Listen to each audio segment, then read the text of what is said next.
My name's Ikram and I'm going to read Harry and Hopper. When the puppy came to live with Harry and Dad, he was as jumpy as a grasshopper, so that's what Harry called him, Hopper. Harry taught him how to sit, how to stay, how to catch a ball, how to fetch the lead, and how to wrestle. As Hopper grew older, he helped Harry with his homework, and Harry helped him run away from his weekly bath. And every evening, Hopper sneaked past Dad to sleep on Harry's bed. He started at the bottom of the bed, then wriggled to the top next to Harry.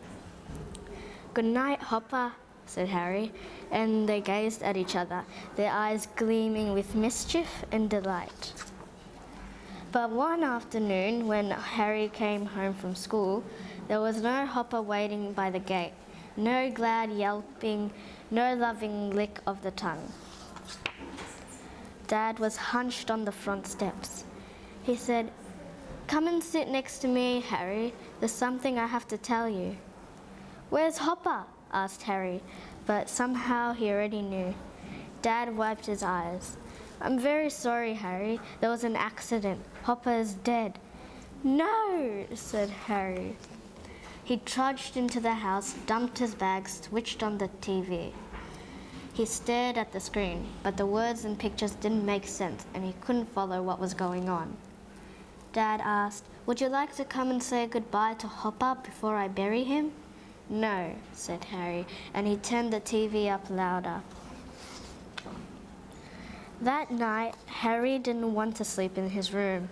Never again would Hopper wriggle from the bottom of his bed to the top. So Dad made up a bed on the sofa and left the small lamp on. Harry lay curled up, longing for the feel of Hopper, the smell of Hopper, the bark of Hopper. In the morning, Dad said, "If you like, you can stay home from school today." But Harry shook his head and went to school as usual. He didn't tell anyone, not even his friends, about Hopper. And again he slept on the sofa. In the middle of the night, something woke him up. He turned over and there, leaping at the window, was a dog as jumpy as a grasshopper. Harry sprang off the sofa and ran to the back door. He flung it open. "Hopper!" he cried. "You've come back!" Hopper jumped up and licked his ear. Harry hugged the solid, warm little buddy. The two of them played in the moonlit garden, running, wrestling, shouting, barking. When Harry woke up, he wondered if it had been a dream. He couldn't remember going back to bed, but he could still remember how alive and real Hopper had felt. He couldn't wait for night to come. And Hopper was there again, leaping at the window. But he wasn't quite as solid or quite as warm. Still, he and Harry played with the ball and with sticks. Harry told Dad about Hopper. He was afraid Dad wouldn't believe him, but he just nodded and said, "You can sleep on the sofa for as long as you like." That night, Harry sat up, waiting for Hopper, but the window stayed blank and dark. "Come on, Hopper," whispered Harry.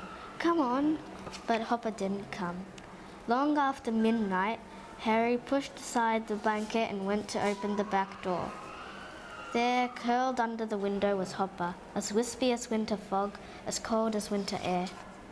Harry picked him up and took him into the house and into his bedroom. Hopper was too weak to wriggle from the bottom of the bed to the top, so Harry settled him on the pillow. Hopper's eyes glimmered with mischief and delight. The two of them lay close, heads together. "Goodbye, Hopper," said Harry softly.